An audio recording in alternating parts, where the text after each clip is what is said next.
the heck is texting stuff like this? Roommate and his, significant other.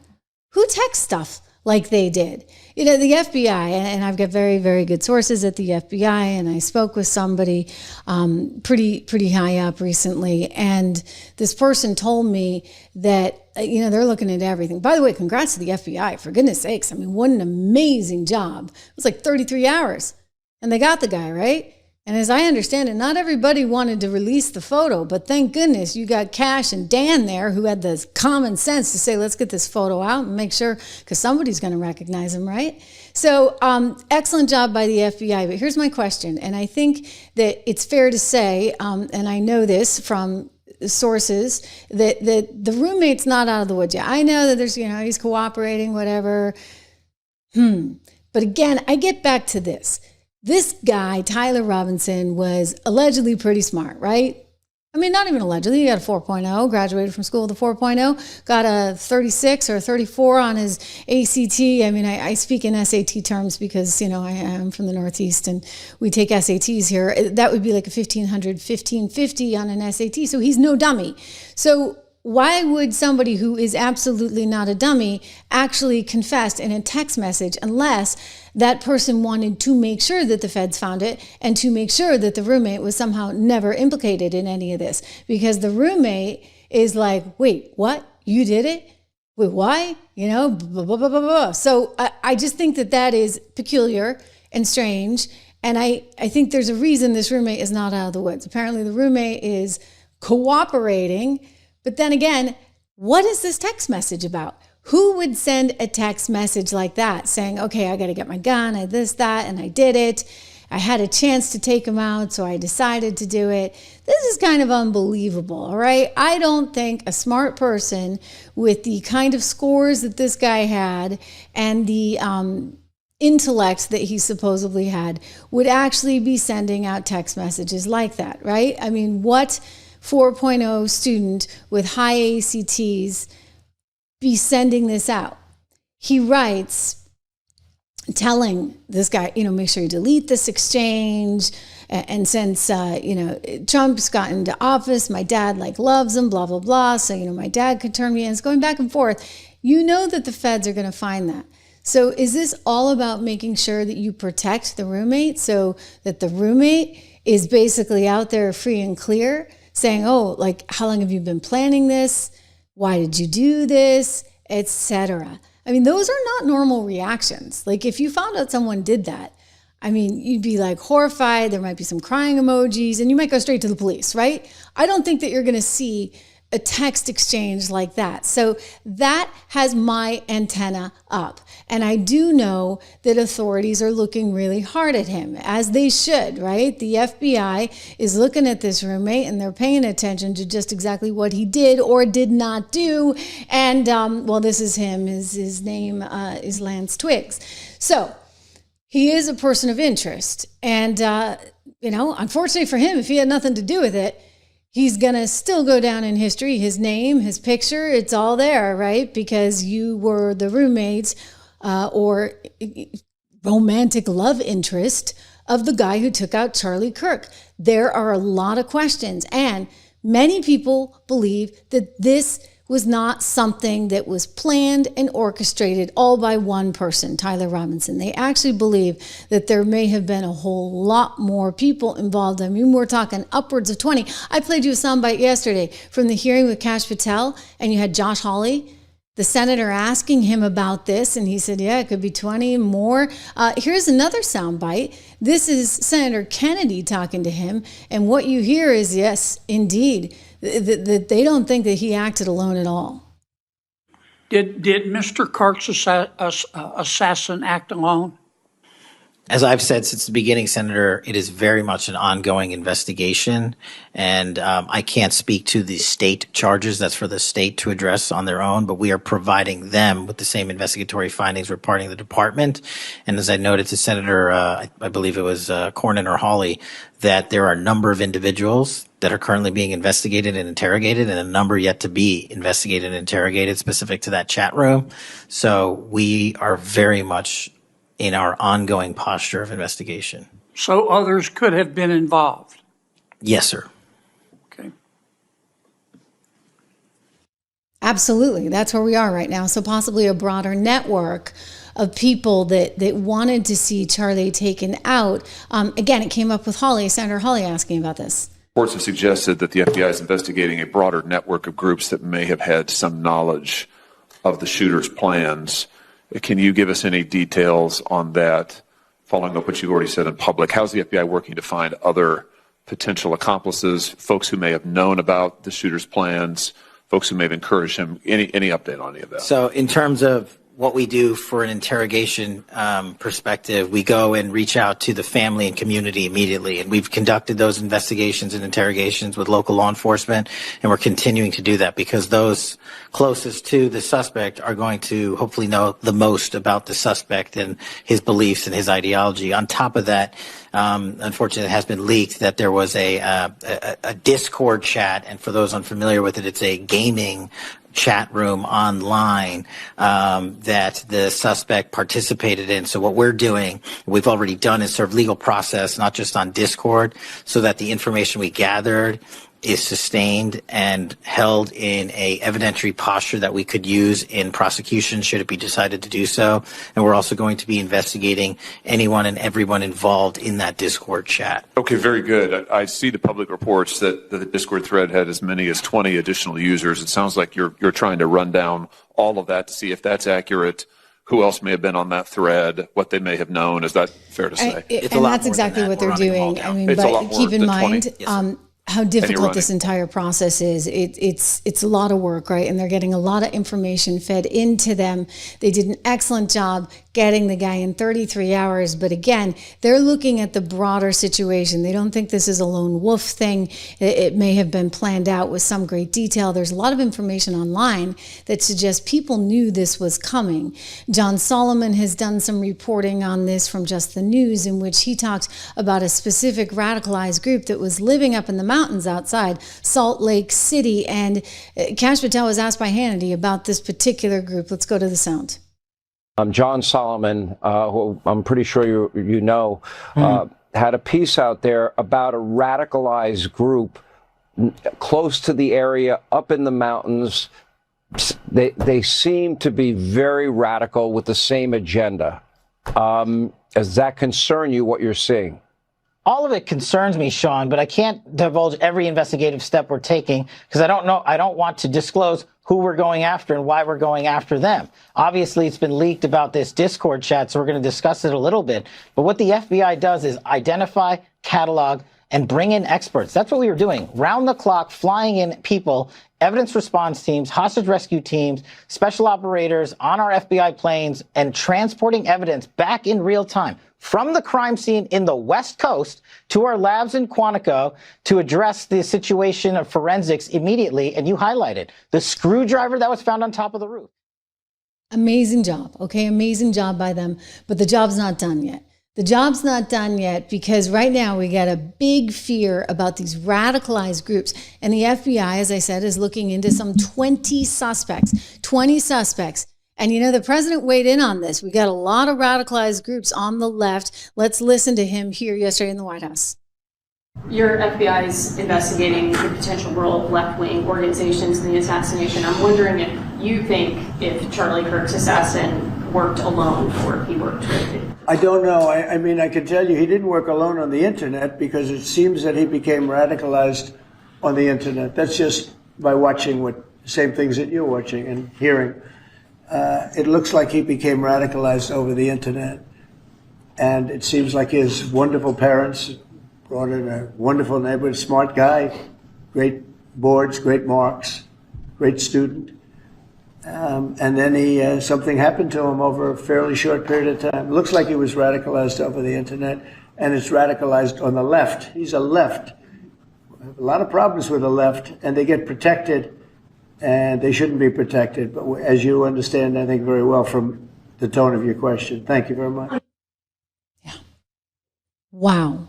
Wow, wow. So lots of fears about radicalized groups. Again, this YouGov study pointed out that there is some tolerance, shall we say, on the left. On the left, if there's somebody with a different political ideology, they have some tolerance for violence. Now, the majority of Americans, okay, so we should take heart in this, the majority of Americans don't believe this, and they don't believe that anybody should be killed, like duh, because of their political beliefs. But take a look, when you look inside these numbers, and this is what we were talking about earlier with the CNN guest who just destroyed the anchor on this, it's because the political ideology has more tolerance, if you would, amongst some of the very liberal and the liberal, and then, no tolerance once you get to the conservative group. And so this is a real concern, like how many kids are being radicalized and what has happened to them. And who's doing this, right? Is this foreign money at work? Why are so many young people in America being radicalized? They're talking about going after one George Soros and the NGOs that he funds, because all the money then gets filtered out to some other places. They're concerned that some of the money may have gone to this Salt Lake City group up in the mountains. Let's go back to the hearings for a moment. I've always said we follow the money. And whether it's tax based on ideology or taxed on institutions of faith or people of faith, someone's paying for it. And we are reverse tracing those steps. We are not stopping at the perpetrator themselves. We are reverse engineering to hold those accountable in our investigations to who funded them and knowingly funded them. And we will bring the appropriate steps against them with our partners at DOJ. You better believe we will, right? We will bring the appropriate steps. So now we've got to follow all the money and figure out who's involved, because you got problems going on campuses, if you haven't noticed.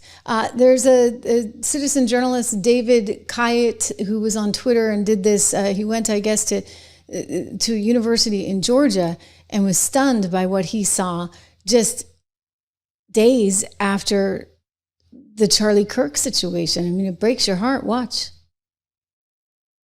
Unfortunately, I don't think we had sound on that one. I don't think the sound came through. But what he was saying was that there was effectively propaganda there that was being pushed. Let's see if we can try one more time, because it's worth hearing. If not, I'll show you tomorrow. But he basically went out to this campus in Georgia, and he discovered that there were all these flyers for ending fascism and ending Trump. And so the question then becomes, who's funding those groups on campuses all across America, right? Who is that? And look, a lot of members of Congress, including our friend Ana Paulina Luna, the representative out of Florida, is saying that it's coming from foreign governments. She specifically cited the guy that you're looking at right there, who the New York Times did a huge expose on just a couple of years ago. He's married to the woman who started Code Pink. His name is Neville Singman, and she's requesting that he come and testify. Apparently he lives in China now, so that's kind of hard to do. But she's saying, look, foreign governments are funding operations on college campuses to promote this political violence. And this is what Charlie was trying to combat in his own way, to say, hey, you know what? We can have conversations, real conversations. And he wanted to be out there in front of this. And so there may have been people that didn't want him, right, to be out there doing this. According to this article, well, it's not just that article, so it's not just the New York Times. It was also the Daily Beast that wrote about the U.S. tech mogul bankrolling pro-Russia, pro-China news networks. I mean, this was his business. He's out there and, with Code Pink Lady, trying to engage in what the New York Times called a smokeless war. Under the rule of Xi Jinping, China has expanded state media operations, teamed up with overseas outlets, and cultivated foreign influencers. The goal is to disguise propaganda as independent content. But what is it? It's propaganda. And so the Times investigation found that Mr. Sigmund had quite a role in all this. He had a lot of Chinese propaganda interests that he was out there perpetuating and supporting financially. Now, he has said, no, not the case.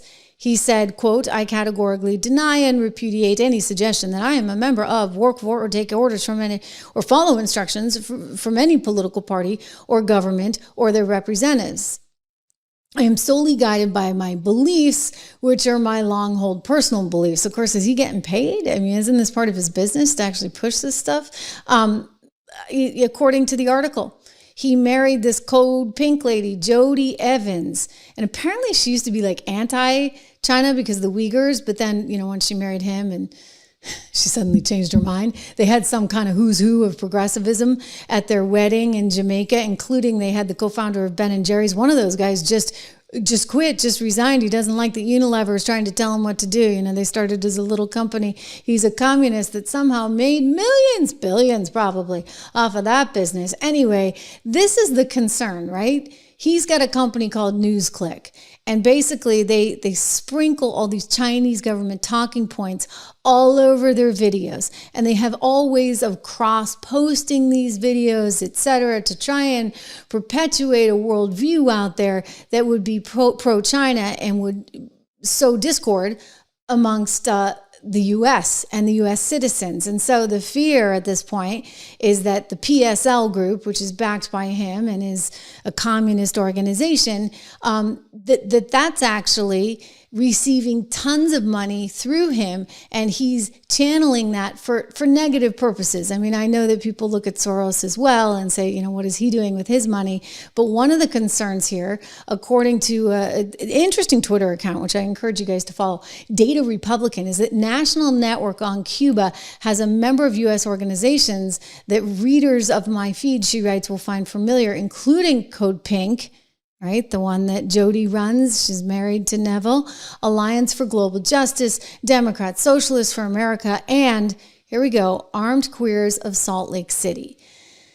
So that's the group that they're suddenly focused on, because if you go onto Twitter, apparently a lot of people were talking about Charlie Kirk almost in the past tense before it happened.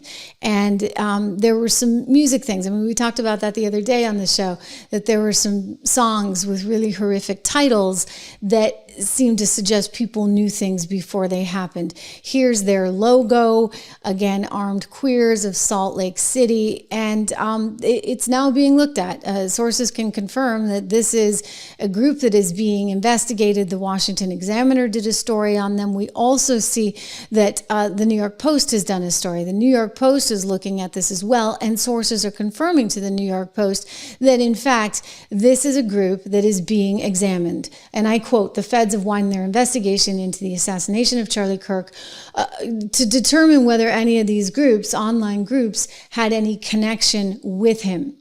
And that's the big question right now. Apparently, Armed Queers did take down all of their social media. I went looking for it myself just yesterday. All of it was wiped out. All of it was gone. But you know what? That doesn't matter. That doesn't matter, because somebody's going to get it. If it's online once, it's there forever. Again, I hate reading this stuff because it's so tragic. But this is the article in the New York Post where they've been citing these internet sleuths online and showing these disturbing messages, because the day before the shooting, there was a post that was made saying, I hope that he's evaporated. And then somebody followed it with something big is going to happen. So there were these threats out there online.